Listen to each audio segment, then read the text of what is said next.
Bismillahirrahmanirrahim. Assalamualaikum warahmatullahi wabarakatuh. Waalaikumsalam. Alhamdulillahil muwaffiqil ula hamdan yuwafi birrahul mutakamila. Thumma salatu ala rasulil mustafa wal ali ma'asami wa atami'in wala. Alhamdulillah, bismillah, puji dan syukur kita panjatkan kepada Allah yang telah memberikan taufik yang tinggi, yang telah memberikan berbagai nikmat kepada kita, termasuk diberikan dengan rahmat Allah kita mendapatkan kebaikan yang sempurna. Mudah-mudahan sholawat beserta salam dilimpahkan oleh Allah kepada Nabi besar yang memiliki keistimewaan keagungan, yaitu Nabi Muhammad SAW. Begitu pula kepada keluarganya, sahabat, tabi'in, atba'ut tabi'in, dan sampai pada para ulama dan orang-orang soleh hingga yaumil kiamat. Dan mudah-mudahan kita termasuk orang-orang yang soleh yang mendapatkan syafaatul udma fi yaumil jaza. Hanya ada beberapa kriteria, ada beberapa yang harus kita cermati supaya kita mendapatkan keistimewaan syafaat dari Nabi. Seorang murid Imam Al-Ghazali,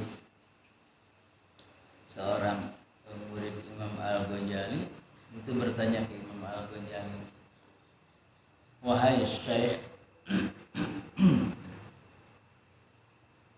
berilah aku mutiara nasihat kehidupan supaya aku mendapatkan ketenangan, ketentraman, kebahagiaan, kesenangan, bukan hanya dunia tapi sampai akhirat." Apa sih yang menjadi mutiara nasihat, mutiara kehidupan, mutiara nasihat kehidupan, menjadi mutiaranya? Kata Imam Ghazali, ingatlah oleh kalian, kamu ma'aqrabu minkum, apa yang paling dekat kepada kalian, apa yang paling dekat terhadap kalian. Nah, Imam Ghazali menjawab, ma'aqrabu minkum, yang paling dekat terhadap kalian, terhadap kita adalah al-maut. Jadi maut itu sangat dekat dengan kita. Jadi maut itu tidak melihat tua atau muda. Biasanya kesalahan pertanyaan kita itu kan itu. Sabarius banget. Kalau ada yang meninggal kan berapa umurnya gitu. Kenapa harus nanya umurnya? Apa? Yang kedua sakit apa gitu ya. Apa? Padahal tidak ada ukuran meninggal itu tua atau muda. Kenapa? Karena berpotensi dimanapun. Kita itu berpotensi dimanapun akan meninggal. Mungkin ketika sujud, mungkin ketika sedekah, mungkin ketika naik jabatan, mungkin ketika dia pas naik jabatan gajinya besar, kaget, mau gitu kan, stres. Mungkin karena sedang di mana pun ya bisa jadi. Padahal nanya tepira itu kita jong nanti tepira, ikut maut gitu. Yang gak tepira, dah ini waktunya mati meninggal aja gitu. Dan kadang-kadang kok kemarin tuh makan ini bukan makan itunya udah waktunya aja habis dan ya. Dan tepira atau tapi nggak mamat. Makannya tuh makan apa tuh bala-bala 3 mungkin pakai cengek 10 meninggal bukan masalah makan apa kalau meninggal mah ya meninggal. Kalau di sini kalau yang meninggal disolatan di masjid alhamdulillah. Kadang-kadang dulu mah di daerah saya di sana nggak mau masjid maksudnya ketika ada yang meninggal teh datang seorang sholat di situ dan kata saya teh udah dah jangan gitu nanti aja sholatnya bareng di masjid. Jadi ketika mau berangkat ke makam jadi sudah beres semuanya mau berangkat ke makam ke masjid dulu baru berangkat jadi nggak ke rumah lagi gitu. Alhamdulillah sekarang gitu. Kemarin yang Harun kan keselak daging nih. Iya, Katanya. kerja. Tiga kali kita pasang. Pulang cerita sama istrinya di kursi, tapi cerita hampir mati kan gitu. Langsung malah nggak napas. Iya, itu Kata ibu-ibu kan sehat gitu mati banyak bisa walaupun taraka masjidnya ada nyolatkan maka masjid kaciptanya itu malaikat yang pas ningali mayit miranya gitu mayit kan alumun mayit disulatkan pangharupna mang kemana wae muncul malaikat hari geus maot kapara ka masjid sebelum mati sebelum meninggal makan kelihatan ke masjid gitu nyumpang harupna gitu malaikatnya orang Sunda ya. Malaikatnya orang Sunda terus saya numpang harupna gitu ayo kajun daik yang geus maot gitu kan yang batu narangtung cuman menggoler wae yang malaikat gitu nanya Masya Allah karenanya. Jadi yang dekat dengan itu adalah mati meninggalnya. Gitu. Ma'akrobu minkum maut itu selalu mengintai. Kapanpun dimanapun itu berpotensi makanya harus selalu ingat kepada Allah gitu. Selalu ingat kepada Allah jangan ya gitu. Nah kemudian Imam Ghazali ditanya juga ab'aduhu apa yang paling jauh dari manusia? Kata Imam Al-Ghazali, waktu madat, waktu yang telah berlalu itu sangat jauh. Banyak tadi itu enggak gini, udah terlewat jauh walaupun baru nggak bisa diulang lagi. Waktu yang sudah lalu sudah nggak bisa diulang lagi. Dan kita masuk ke suka gampang lama nanti juga ada lagi ya nanti sekarang beda lagi. Kalau waktu yang sudah lalu itu tidak ada lagi bisa diulang itu paling jauh gitu. Dan waktu itu ada 3 ya, waktu madi, waktu hal, waktu istiqbal. Waktu madi itu waktu yang telah lalu itu sangat jauh nggak bisa dicapai lagi udah. Yang kedua waktu hal sekarang, waktu sekarang ya, waktu halnya. Nah, yang bisa kita manfaatkan sekarang, yang sudah lewat ya sudah gitu. Yang kita bisa manfaatkan sekarang yang udah ya udahlah, dan memang nggak udah gitu ya sekarang aja manfaatkan. Dan waktu mustakbal atau istiqbal, waktu yang akan datang itu bukan milik kita, belum tentu milik kita. Jangan angkewelah kerja teh, entong diengkekeun belum tentu ada waktu gitu. Itulah efektifnya etos kerja orang muslim gitu ya. Jadi sekarang maksimalkan aja sekarang. Makanya maksimalkan sekarang, takdir sekarang. Ya. Nah ngaji mah isukan minggu itu harus gaya kene. Belum tentu kita sampai ke minggu depan gitu ya. Ya maksimalkan aja sekarang. Maka waktu yang sudah lewat itu nggak bisa diulang lagi. Tinggal apa? Tinggal dihisab aja. Nggak ada lagi, tinggal dihisab ya. Ya, jadi semuanya juga akan dihisab, akan diperhitungkan oleh Allah. Nah, kata Imam Ghazali, yang paling berat asqalu dalam kehidupannya, asqalu fil hayat, yang paling berat dalam hidup itu adalah hawa nafsu. Itu yang paling berat. Wattaba'al hawa, kalau dalam Al-Quran kemarin kita bahas ya, mengikuti hawa nafsu. Hawa nafsu itu paling berat. Kadang-kadang kan hawa nafsu itu dibungkus ya dengan dalih agama gitu. Padahal sebetulnya bukan agama ya. Tadi saya tuh selewat baca Quran, baca ayat itu. Berapa ya lupa. Ini sudah disebutkan oleh Allah. Banyak orang-orang yang berilmu, rahib-rahib itu makan harta dengan batil. Para pendeta, para ulama yang punya ilmu banyak sekali yang memakan harta secara batil. Kenapa? Karena mengikuti hawa nafsu.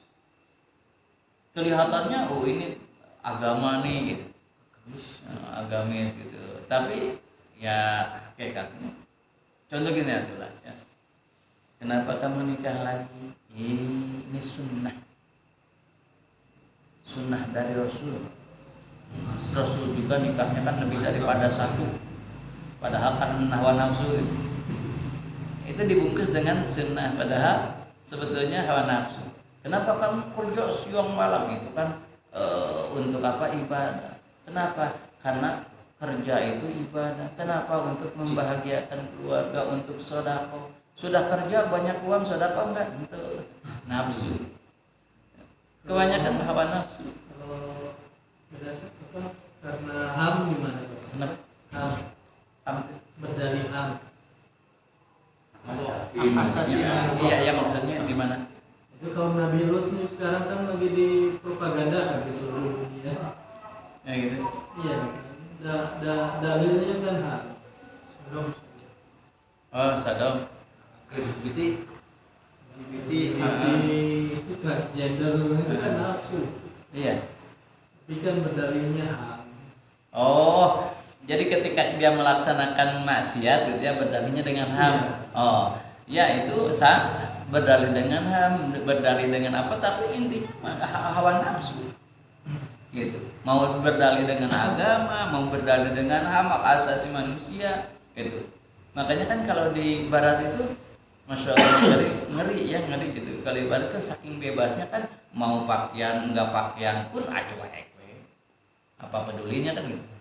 Berdalih dengan ham itu ya sama aja, mau berdalih dengan agama atau berdalih dengan ham itu kan mengikuti hawa nafsu. Itulah yang paling berat itu memang menahan hawa nafsu, sangat berat. Yang mengikuti hawa nafsu itu makanya oleh Allah dilatih dengan apa? Dengan saum. Kenapa? Karena nafsu itu bisa kalahnya itu ketika lapar. Lapar itu nafsu kan Adam. Tapi orangnya lapar itu justru nafsu telah kamu mungkin naik. Aneh. Jadi gede ada tuh. Seharusnya mah dengan lapar itu nafsu itu kan lemah gitu.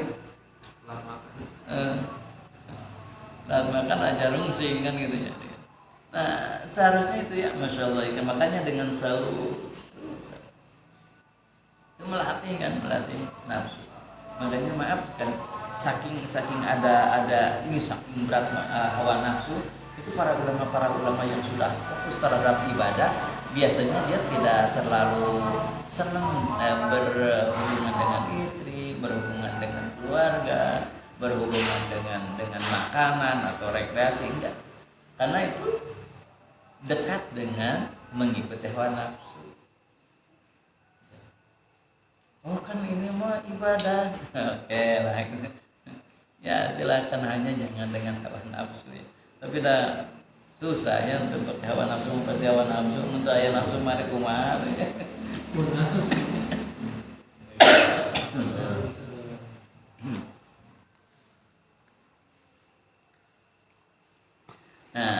Dia hati-hati nih hawa nafsu.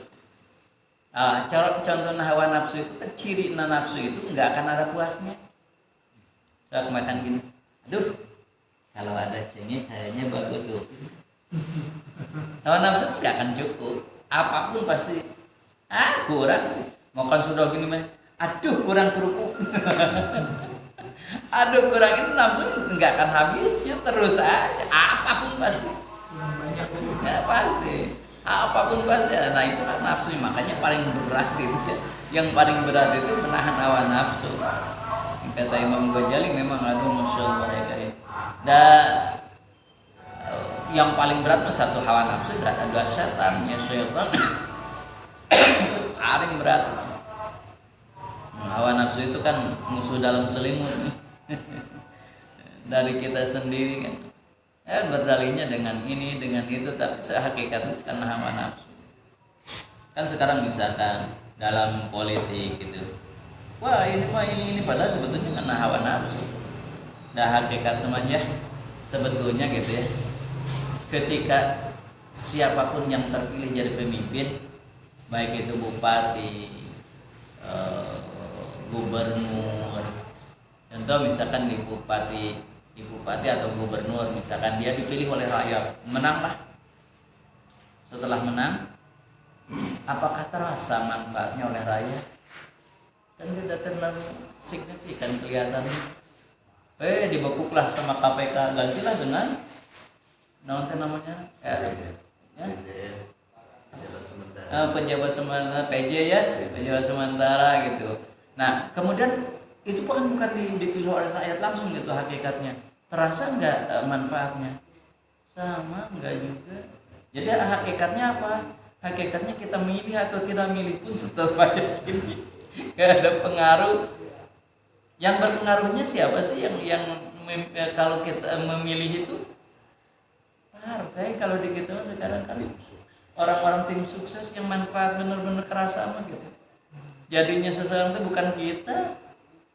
Merakyat mah tetap aja siapapun gitu susah. Kecuali kalau benar-benar ya bukan mendahulukan golongan, bukan mendahulukan partai, ya itu pasti. Gitu. Susah. Hawa nafsu itu kan cenderungnya itu pada binatang gitu ya. Kenapa? Nafsu. Kalau iblis itu ada hawa nafsunya nggak tuh? Kenapa? Iblis punya hawa nafsu. Iya, nafsu. Berarti waktu dia disuruh sujud sama Allah itu kan Nafsu. itu kan hawa nafsunya kan. Karena kan kalau dia setan waktu itu siapa yang goda dia nggak ada ya. Ya nggak ada. Nafsu. Hawa nafsunya ya. Nafsu.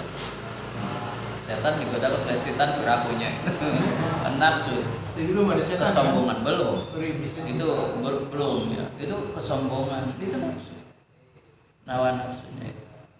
Makanya masya Allah ya karim, hawa nafsu itu hati-hati. Makanya sering itu paling berat kata Imam Ghazali. Coba aja kita bisa melawan hawa nafsu. Aduh ketim males, ketim nafsu tengger. Ini kan nyantai, capek. Nah kena nyantai. Ngopi lah, ngaji malah liur gitu. Udah mikir, sekolah kia malah nyantai, teng mikir.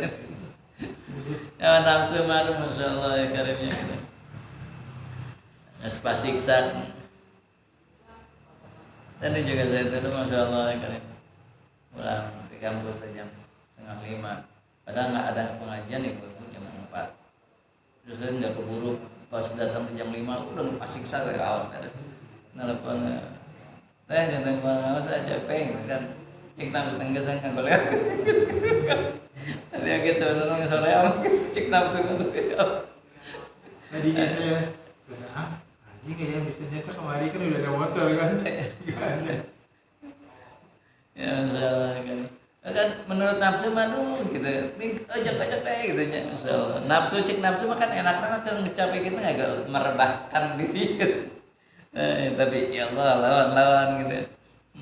Itu paling beratnya hawa nafsu, paling beratnya hawa nafsu.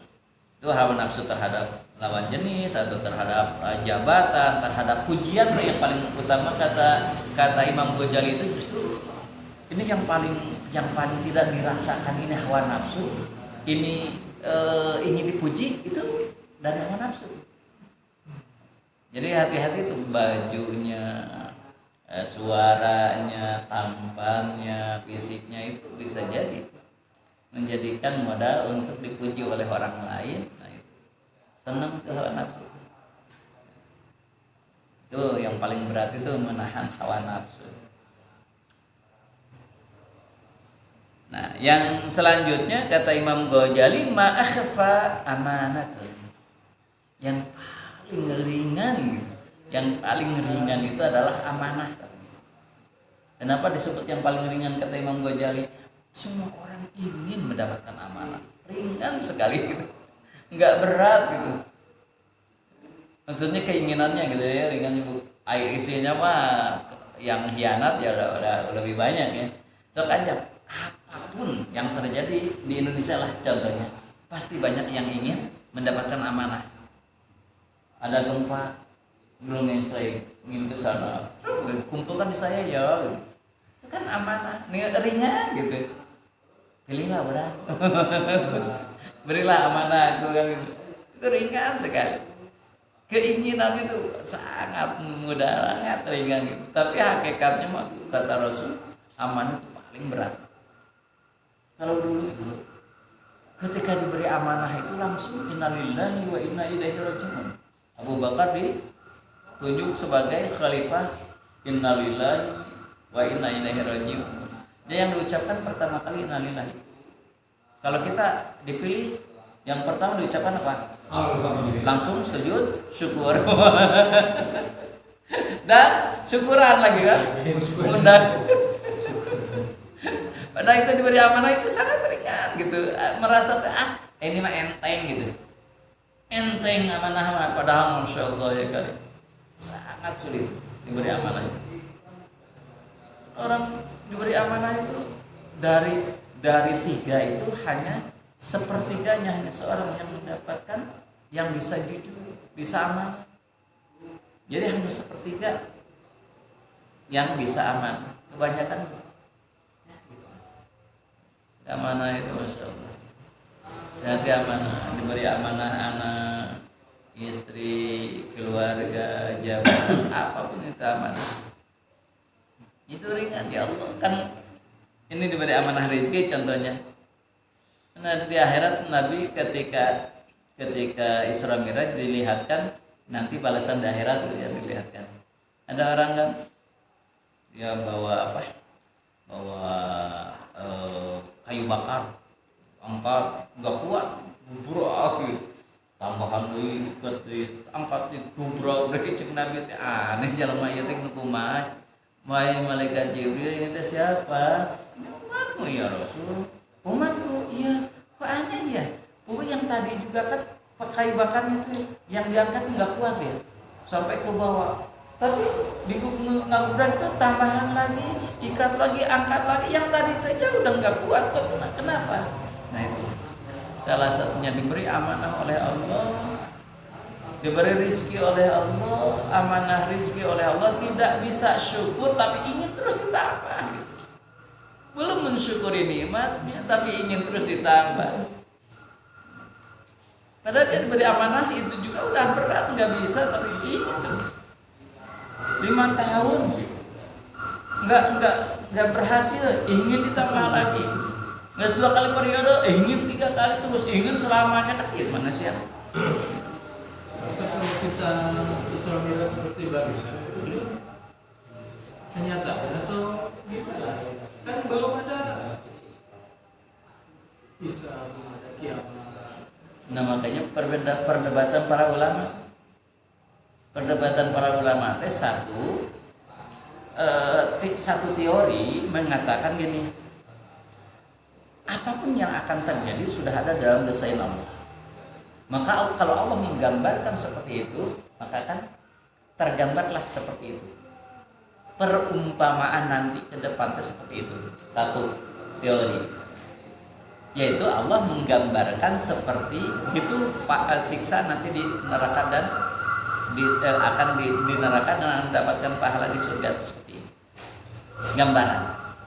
Yang kedua teorinya seperti Ibnu Taimiyah menyebutkan, yang kedua teorinya bahwa yang disebutkan kiamat itu ini satu generasi nih. Oke, Nabi Adam.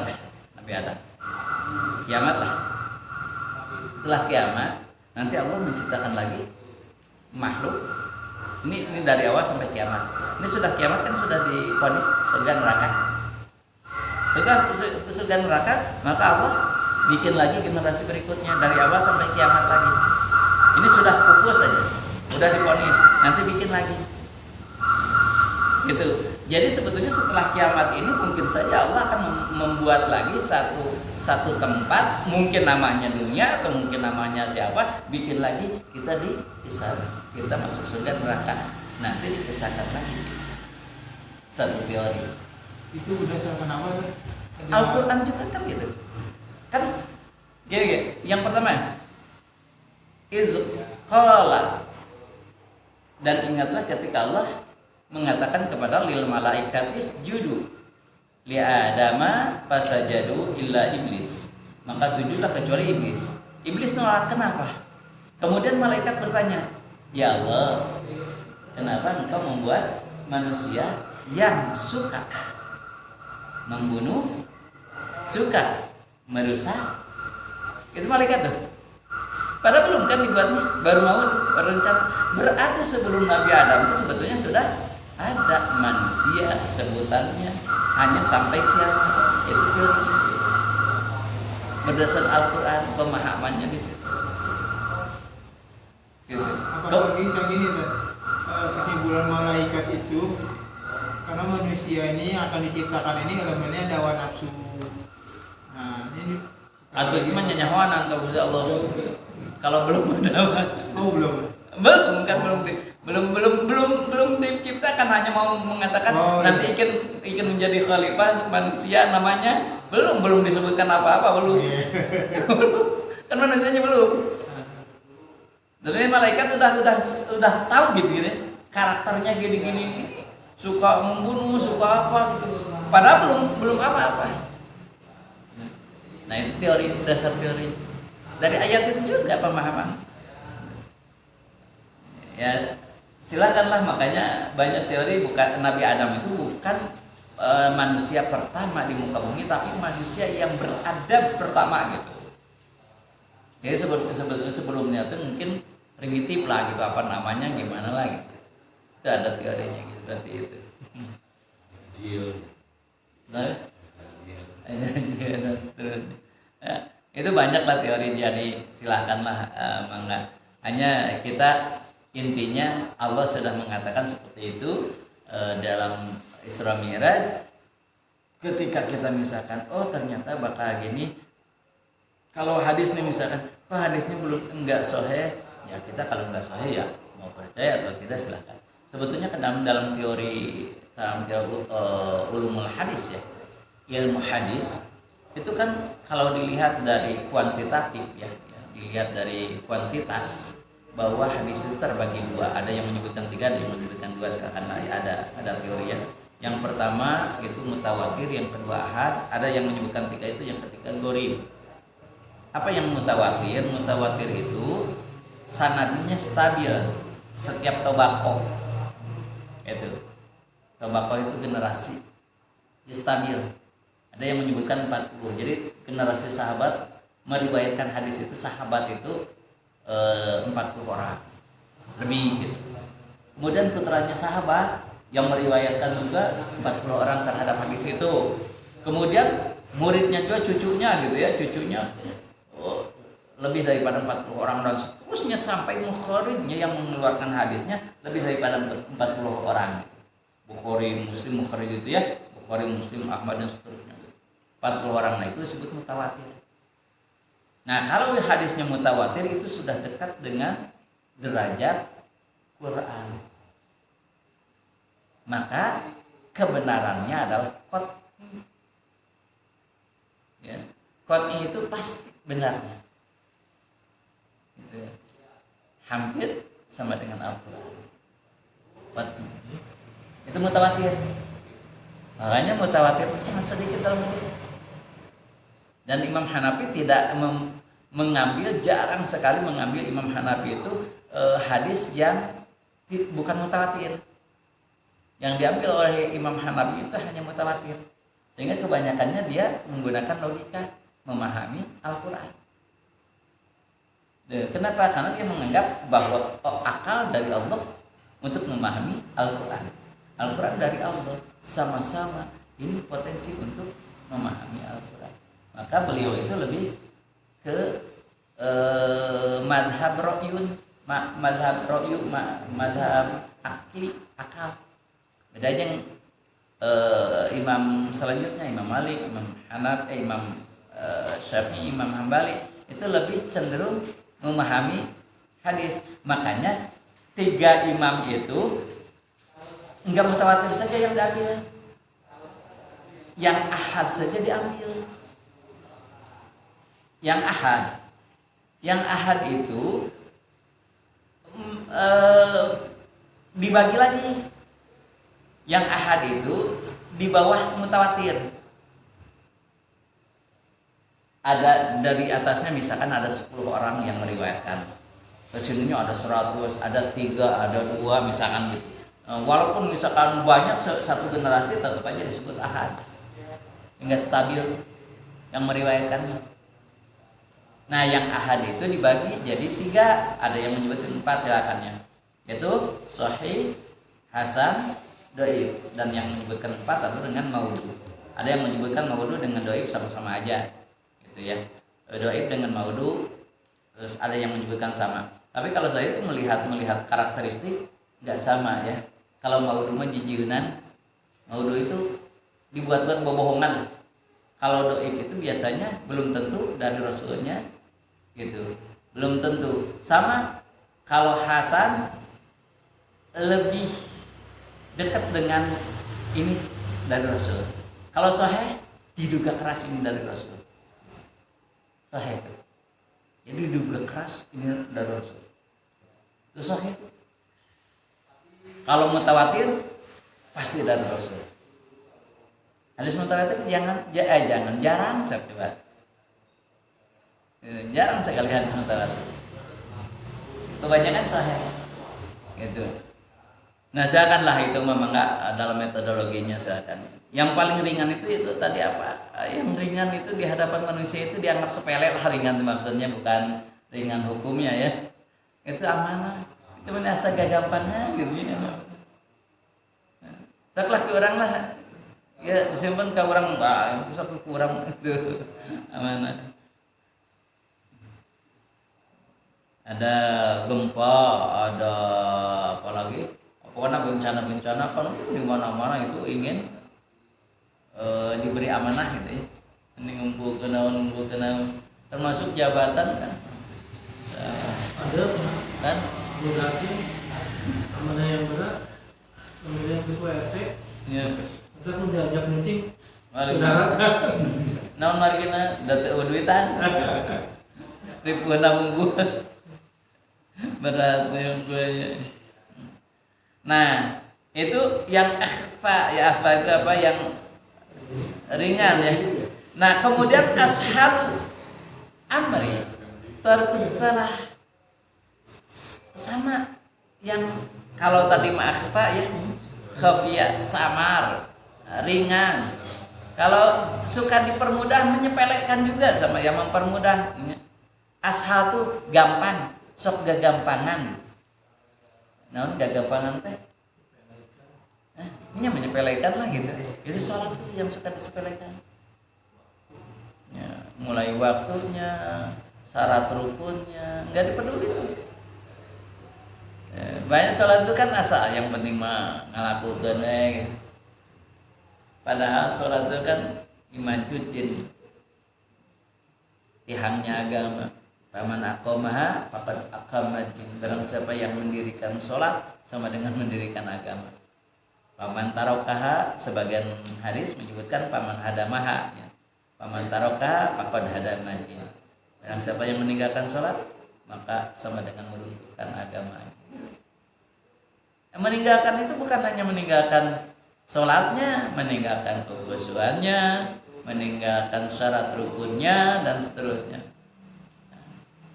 Kemarin gitu ya Pak Dedi, ya betul kan rukun sholat itu ada 3 ya.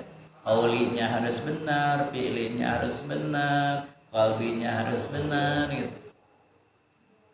Kadang-kadang qaulinya saja kan kita nggak benar gitu. Bukan dibagus-bagus tapi yang benar gitu. Yang bagus ya lah ya. Misalkan di enak-enak ya bagus nggak apa-apa, tapi yang paling utama itu benar. Benar. Makhrajnya, sifatil hurufnya, panjang pendeknya gitu. Ucapannya gitu. Gitu. Nah, kemudian gerakannya harus pas gitu. Allahu Akbar gitu. Pas antara takbir, gerakan dan hatinya maknai gitu. Ya. Pas Allahu Akbar, Allah Maha Besar, berarti ketika kita menyebutkan Allah yang Maha Besar, berarti yang lain kecil. Sepelekanlah. Lainlah justru sholat yang digagapangkan gitu ya. Yang lain sepelekan. Artinya jangan ingat, hanya Allah yang ingat. Di sini Ted masih ada ini Ted. Allahu Akbar, tapi ini masih selesai ya. Ada kan? Ada ya. Ada jadi dia gitu. Allahu Akbar. Jadi ininya udah di sini. Ya, itu teh nanti pertamanya itu belum belajar konsep. Ini kan konsepnya. Sok budak nih. Satu nyebutkan ya satu hari yang sebar hiji gitu. 3 orang kan gitu subhanallah tapi yang sebar hiji subhanallah. Itu konsepnya kurang benar subhanallah hiji, subhanallah 2 subhanallah ayo sebar hiji gitu. Nah, itu konsepnya enggak pas. Tadinya ketekannya belajar konsepnya kurang pas. Jadi masih tahu tapi gimana tuh takut dia punya pemahaman sendiri gitu kan. Kita masih tahu pemahamannya emang gitu takutnya gitu. Lebih cepat gerakan daripada hati. Ya. Jadi ucapannya itu hatinya ngikutin ucapan. Di belakangan ucapannya. Gerakan duluan. Iya, gerakannya lebih cepat daripada hati dan ucapannya. Jadi ucapannya ngikutin hati. Hatinya belum busuk. Jadi ucapannya dipanjangin gitu.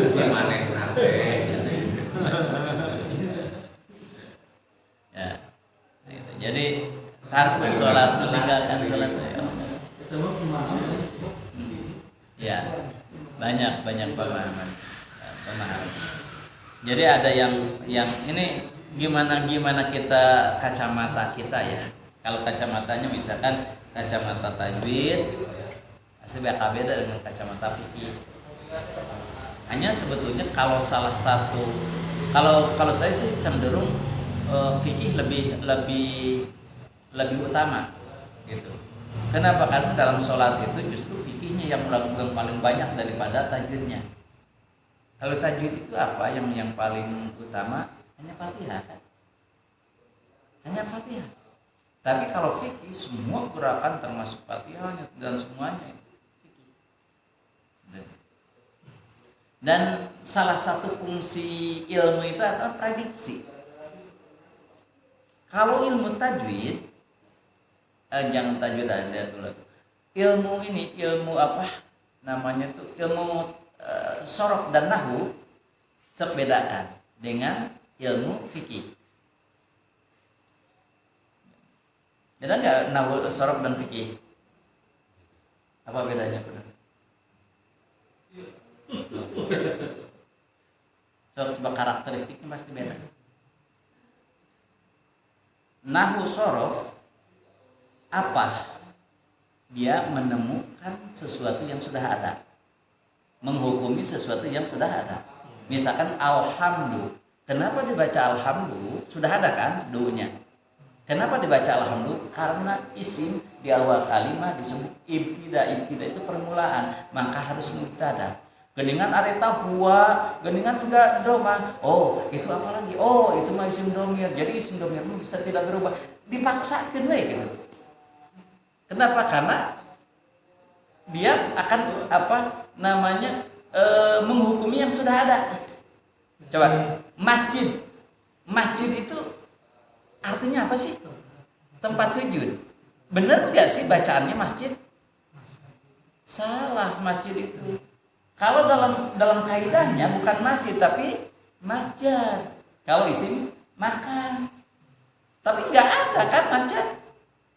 Maka ada dalil nu kitu teh disebut mukhaliful qiyas dunal istimah.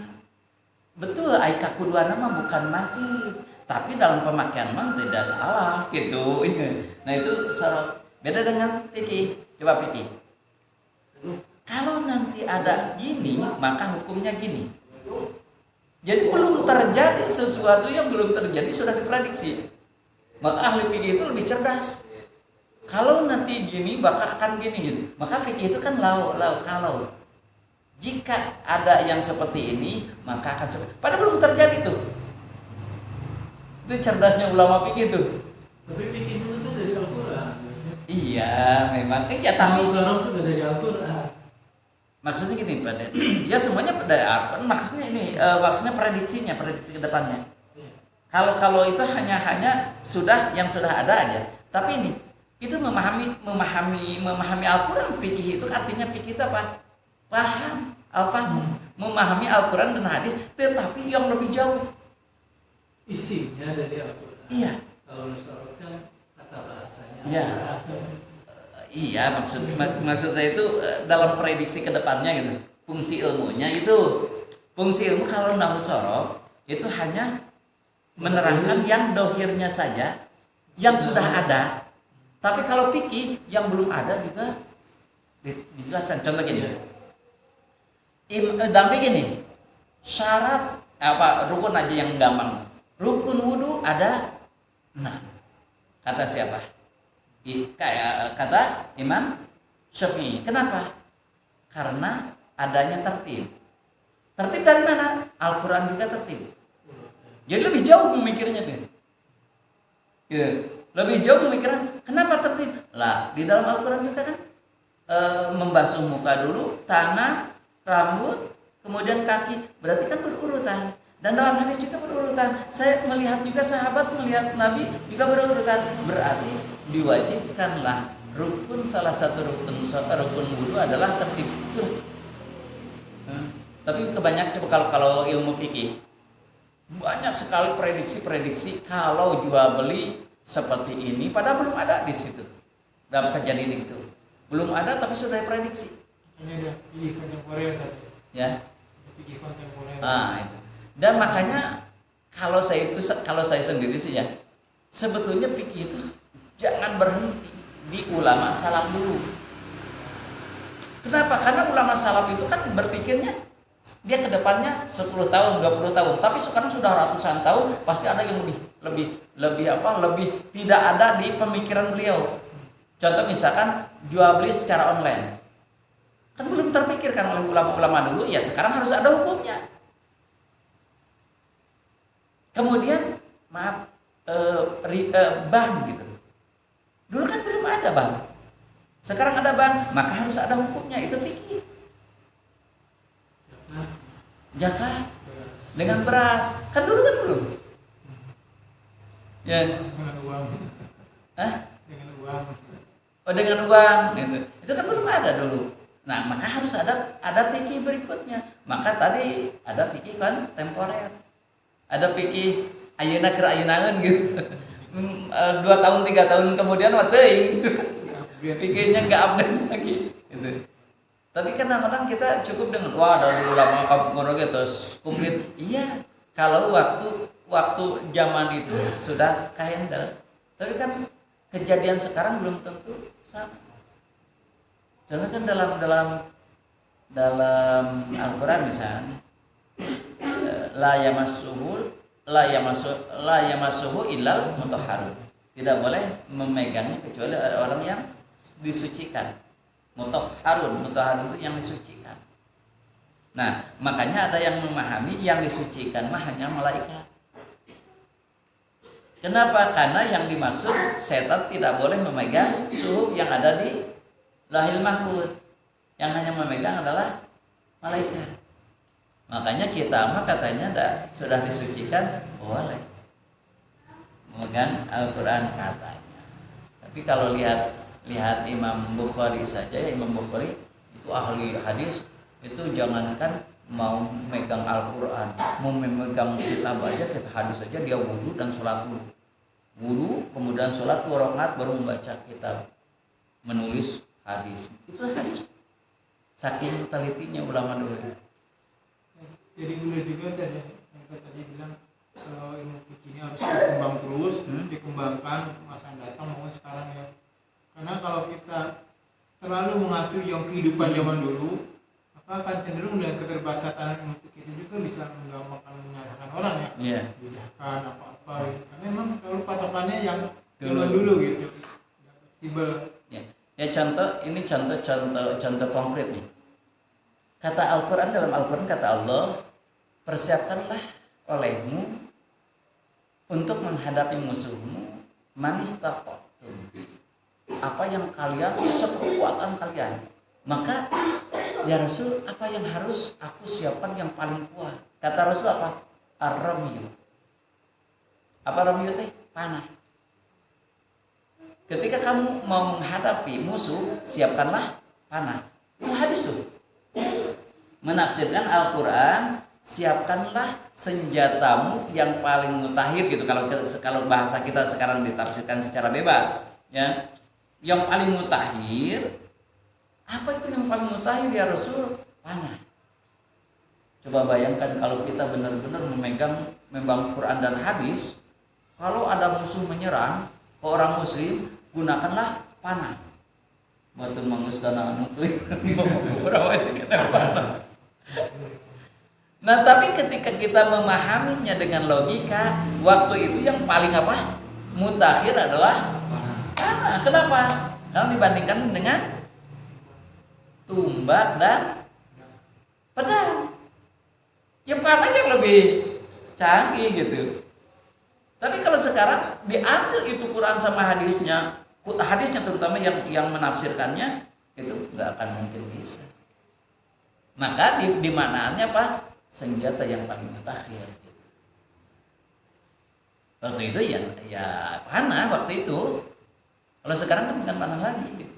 Mungkin sekarang apa ya yang paling utama? Medsos ya. Dengan medsos itu semua aduh gawat bisa terpengaruhan gitu. So sekarang dengan medsos ya Allah. Dan anehnya orang-orang akhir zaman ini memang aneh. Minat untuk baca itu jarang sekali. Ketika minat untuk bacanya jarang, untuk memperhatikan yang lama pun jarang tuh. Kalau ceramah yang lama Pak Rasul itu enggak terlalu laku tuh. Maka dipersingkatlah dengan yang hanya 5 menit, hanya 3 menit dengan YouTube, dengan apa? TikTok. Itu laku tuh, lebih laku. Kenapa? Itulah karakter manusia. Dengan TikTok saja tapi sok tahunya, Masya Allah. Kan kadang-kadang orang yang hanya melihat TikTok saja tapi sok tahu tuh. Padahal hanya TikTok aja, mungkin cuplikan-cuplikan aja gitu. Tapi sok tahu kan ningali TikTok itu asal penjauhan gitu. Menyalahkan ulama-ulama yang hebat gitu. Nah, sebetulnya bukan seberapa jauh kita mendapatkan memiliki ilmu, bukan. Tapi sejauh mana ilmu itu sudah diverifikasi oleh kita kebenarannya. Kan kita sekarang dengan banyaknya medsos kan gampang ilmu tuh. Tapi kebenarannya belum tentu kita bisa bertanggungjawabkan. Tidak diverifikasi. Dan hebat bagi sok tahu. Kak kiai, kak ustad yang benar-benar hafal Qurannya, benar-benar ngaji kitabnya, dia asalnya lebih hebat. Padahal dia bacanya di YouTube, bacanya di Google, gitu, tapi asal pinternya gitu. Kan gitu cara itu karakternya gitu. Kenapa? Karena sumber ilmu sekarang di mana-mana ada. Terutama kan, jangan soal tahu teh gitu ya sekarang. Tahu hebat kumaha pun ajengan ayeuna elek ku gagal mah elek. Ustaz, saya dulu kan sering di YouTube. Cara saya beda sama kita langsung begini, Ustaz. Iya. saya YouTube banyak sekali udah hilang, tapi beda begini tertanam sama saya. Alhamdulillah. Ya memang keberkahan pasti beda lah. Kenapa? Karena sanad jelas. Karena ilmu itu harus bersanad.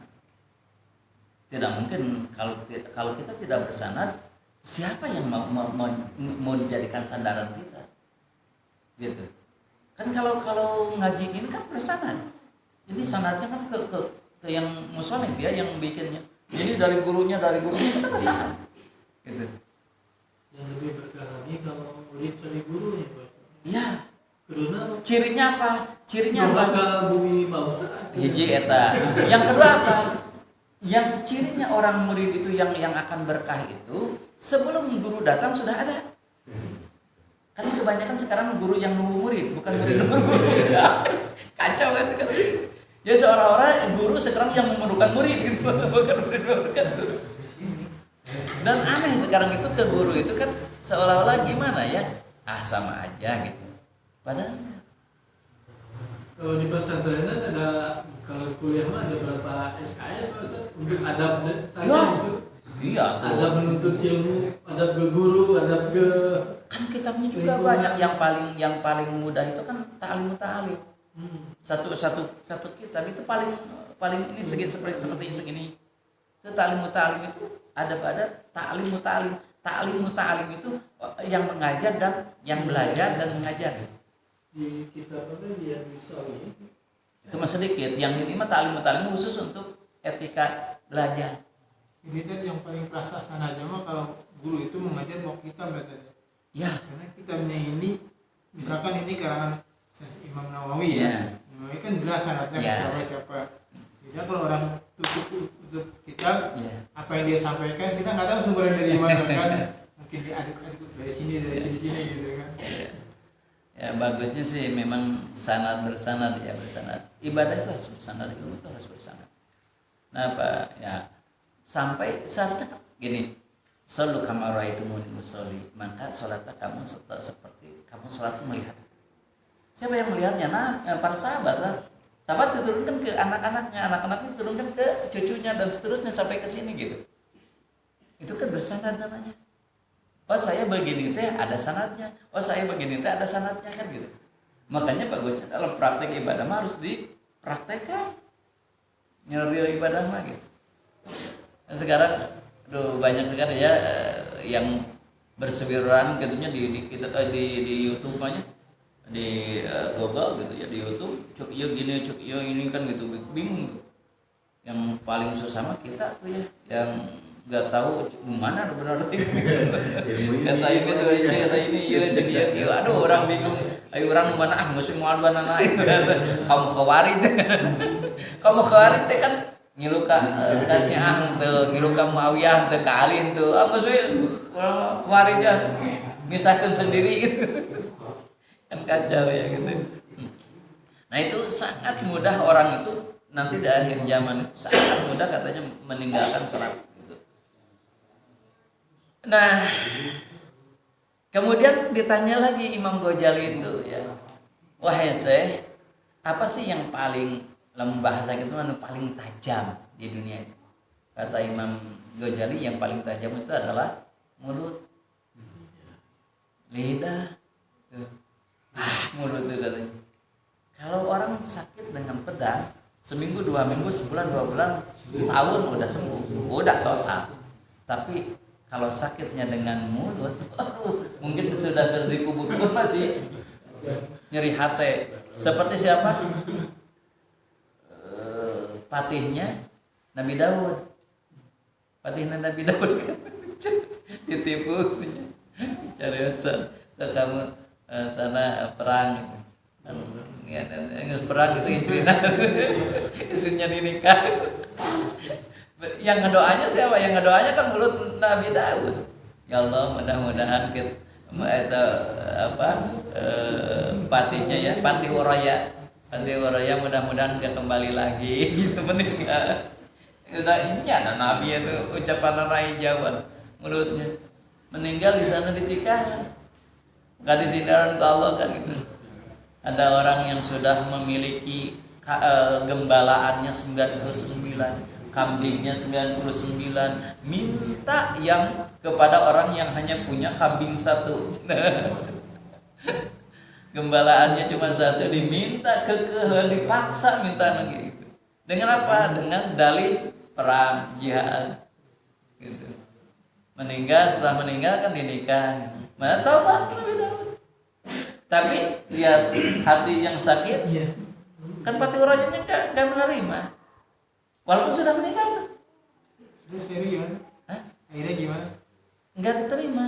Kan kata Allah itu, kamu nggak akan dia maafkan olehku, Nabi Daud. Kenapa? Karena ini hak adami. Minta maaf kepada Pati Uraya. Nabi Daud kayak ya Allah, kan dia sudah meninggal, gimana caranya? Apakah kamu tidak yakin aku Maha Kuasa? Dia bisa mendengar dan dia bisa menjawab. Sana. Maka karena Allah, dia setelah sholat dia minta. Kenapa gitu? Tengah tak Pati Uraya. Dikisahkan lah, karena inilah mungkin tipu muslihatnya aku lah gitu. Meninggal itu gitu. Daunnya tuh di TK, Hah? jadi TK tuh berarti. Mau ada terus beda alam. Saking Google orang TK. Benten alam mah biasa. Sebetulnya beda alam enggak. Dia dimaafin. Enggak. Saya nanti jadi akhirat. Nah, kan kembali lagi, wah aku sakit hati kan gitu. Kata Pati Uraya. Ini hanya pelajaran, ini bukan. Kalau kita nggak mungkin kan, ini mah Nabi kan mujizat, bisa ngobrol dengan yang meninggal ya wajar, dan Nabi. Kita nafsu ya Bapak? Hah? Nafsu ya? Nafsu. Salapan yang salah. Ya, nafsu ya. Mungkin. Nah, setelah itu kan ya Allah nggak dimaafkan. Ya gimana, aku juga akan memaafkan lah. Kalau dia nggak memaafkan, aduh gimana? Kembali lagi lah. Mohon maaf dengan lebih sungguh-sungguh. Minta lagi. Enggak. Nyari HP. Sampai 3 kali kan. Terus gimana? Enggak. Ya Allah, sampai nangis Nabi Daud, ya Allah gimana enggak maafkan? Ya udah, nanti urusan kamu belum beres. Nanti di akhirat beres kan? Gimana caranya? Ya nanti kan amal kita kan, nah itu yang mungkin muflis. Amal kita kan dibagikan ke sebagainya. Ya Nabi Daud masih banyak sih, dikasihkan masih stoknya masih banyak gitu ya. Masih surga lah masih.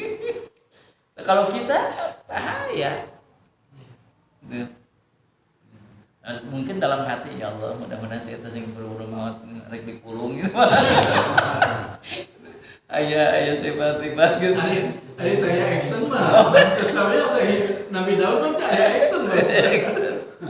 Nggak aja. Nah, cenah api mengeus paman Fatimah kan biasanya kan tos jarang kameran. Ini mah kan besar, ini mah urusannya lebih besar. Jadi paman Fatih yang lebih hebat gitu, pengalaman. Aduh, masyaallah karunia itu. Nah, ini lisan. Makanya kan ada seorang sahabat datang ke Rasul, ya Rasul, aku kan punya tetangga nih, ibadahnya hebat dan seterusnya, tapi mulutnya celemes, mulutnya tukang ini, kan wajah batinna, kata Rasul, neraka. Walaupun ibadahnya hebat, sunnahnya hebat, tapi dengan mulutnya kan neraka. Gitu. Hati-hati mulut. Itu memang tajam sekali, kata Imam Ghazali, mulut, lisan, sangat tajam, meledak-ledak gitu.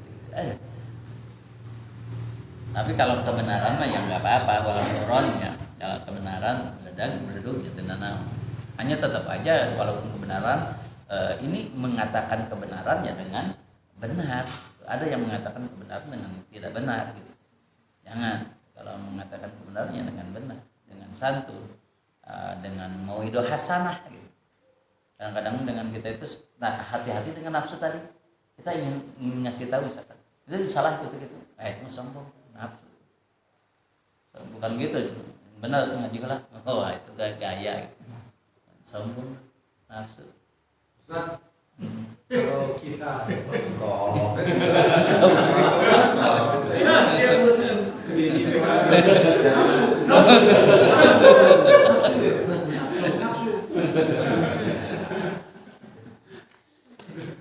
Kalau kita sudah di kamar, Siap. jadi tidak Ya sepakat aja lah. 3 kali Nabi Daud. dulu. Sampai 3 kali minta maaf. Nabi Daud juga sampai 3 kali minta maaf. Tidak dimaafkan. Udah nanti urusan nanti di akhirat dengan aku aja. Tapi tidak berdosa yang nggak memaafkan. Ya dosa lah. Kan Ustaz.